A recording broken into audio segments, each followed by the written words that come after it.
Bonjour monsieur, bonjour à tous, que Dieu vous bénisse. Euh, Prompt rétablissement à tous nos malades, que Dieu leur accorde rapidement la santé. Ce matin, j'ai décidé de m'adresser à vous, toujours dans mon élan de motivation, de vous expliquer ou de vous raconter une histoire vraiment qui m'a fait de la peine. Mais comme on le dit toujours, c'est la vie. Je me rappelle bien que ce jour-là, c'était sur une pluie battante. Je quittais l'école dans le 7e arrondissement, à Paris, dans le 7e arrondissement. Et j'étais avec un ami de nationalité togolaise, qui était dans ma classe. Et on a décidé de faire un tour à Val d'Europe. Val d'Europe, c'est un quartier, je sais pas, de la France où il y a assez de magasins où tu peux aller faire des achats. Donc ce lieu-là, on l'appelle Val d'Europe. Donc on allait faire des emplettes, des courses. Et au retour, on a appelé un taxi Citigo. Et lorsque le taxi est venu, on a pris le taxi. Moi, j'étais dans ma destination. Lui, il devait descendre en route. Et il s'est trouvé que dans le véhicule, bon, c'est son frère togolais. Ils ont commencé à parler togolais pour togolais. Bon, tout de suite, c'est vite passé, quoi. Et quand lui il est descendu, moi j'ai continué parce que moi, comme j'allais un peu dans le 16e, Victor Hugo, c'était un peu loin. J'étais tellement fatigué que je commençais à somnoler même, tout ça. Et puis, du coup, le taximètre me demande, mais toi, tu es de quelle nationalité? Je dis, non, je suis ivoirien. Ah oui, j'ai des frères ivoiriens ici, ah vraiment. Et puis, on a commencé à causer. Ah oui, voilà. Bon, vraiment, entre Africains, vous savez, souvent, on se donne des nouvelles du pays. Ah, le pays, ça va, manger, le pays, comme ça. Toi, tu es là pourquoi? Il dit, non, moi, je suis venu pour mes études. Et toi, oui, lui, là, que lui, il est là pour. C'est là qu'il va commencer à m'expliquer son histoire. Et vraiment, il était pas bien dans sa peau. Il m'expliquait qu'il est là depuis un moment. Je lui ai demandé d'abord comment il a fait pour arriver en Europe. Est-ce qu'il est venu par la mer? Est-ce qu'il est venu par là? Tu dis que lui, en fait, il a rendu service à quelqu'un. Il est maçon. Donc, il a construit un immeuble pour quelqu'un. Et à la fin de la construction, le monsieur lui a fait une surprise. Le monsieur lui a donné, ça lui la surprise. Le monsieur lui a donné un billet d'avion. Il était tout étonné. Donc, il a pris le billet d'avion, le monsieur lui a donné le visa, tout et tout. Il est venu à Paris. Et il est venu faire un tour à Paris. Et après ça, il est retourné.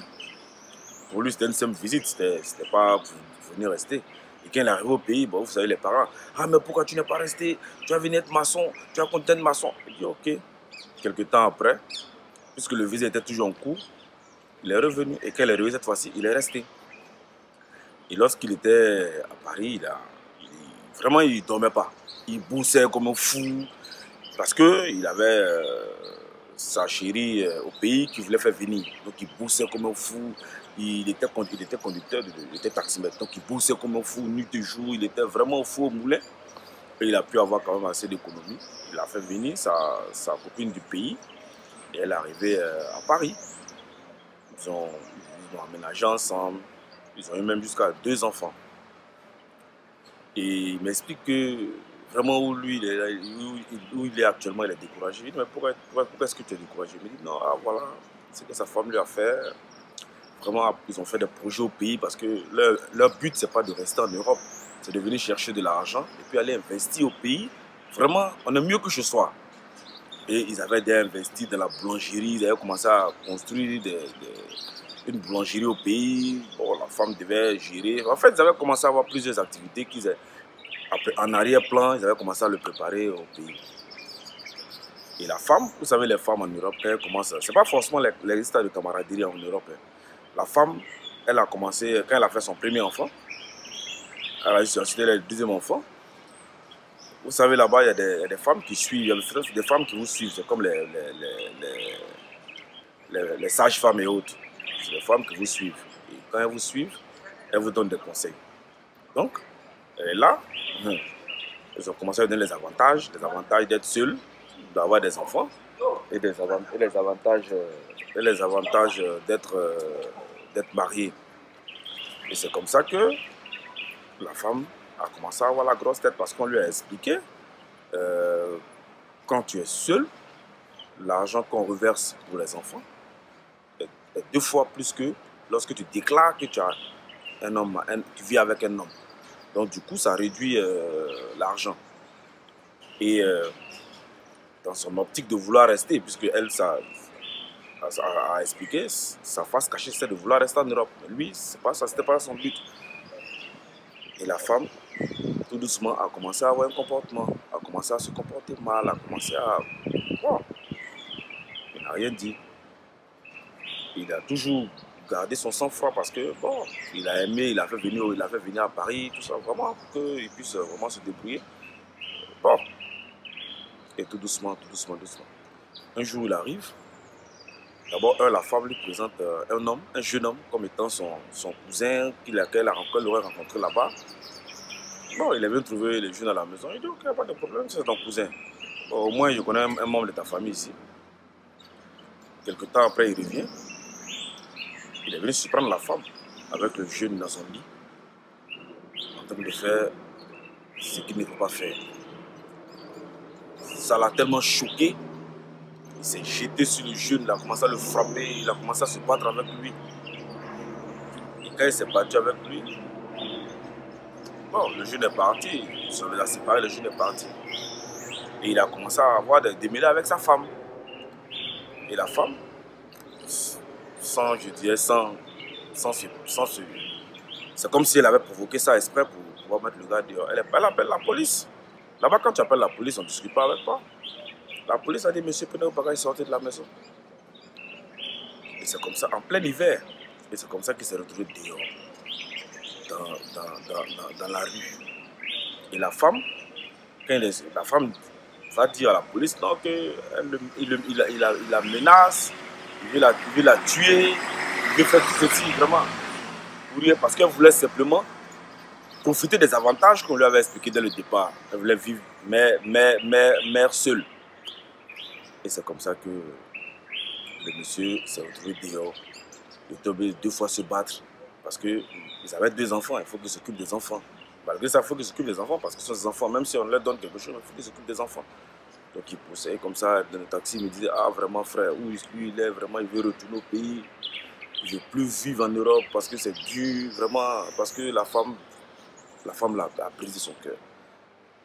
Et même il a même ironisé, il dit même si je trouve un boulot de 100 000 francs au pays, vraiment je préfère retourner.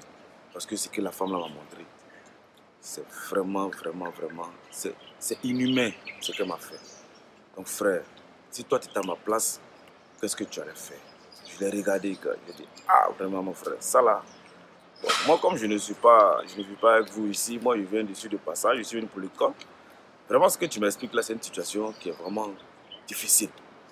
Mais dans un premier temps, tout ce que je peux te demander, c'est de ne pas prendre ça en mal. D'abord, sois positif.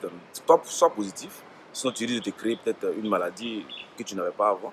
Sois positif d'abord. Et puis ensuite, on échange les contacts. Et puis, on va se parler pour essayer de... Mais continue de bosser. Et maman expliqué que sa situation, bon, il est obligé de conduire le taxi. Il gagne 1500 €. 1500 €, il va payer les taxes de taxi. Il va payer son studio qui fait 750 €. Bon, il lui reste combien? Il doit s'occuper des enfants, bon, vraiment finalement il n'avait plus rien. Parce que 1500 €, c'est quoi? 1500 €, c'est rien. D'autres verront 1500 € quand ils vont multiplier ça en CFA. Ils vont se dire, ah mais il gagne des millions, il gagne 1 million. C'est faux. Là-bas, c'est rien. Tu vis pour manger, tu vis pour travailler, tu vis pour vraiment tu vis pour toi-même. Économiser là-bas, vraiment, c'est qu'il faut te priver de beaucoup de choses. Donc voilà un peu l'histoire de ce jeune homme, ce jeune Togolais. J'ai voulu la partager avec vous pour que vous aussi essayez de voir dans quelle mesure vous pourrez, à travers vos commentaires, et c'est qui va se retrouver là-dedans. Et c'est que d'autres personnes aussi vont se retrouver dans cette vidéo-là. Donc ceux qui ont des commentaires à faire, ceux qui veulent qu'ils comprennent la chose, je vous attends en commentaire. Envoyez-moi assez de commentaires pour que qu'on puisse discuter. Voilà, donc chers frères et sœurs, vraiment merci de m'avoir écouté.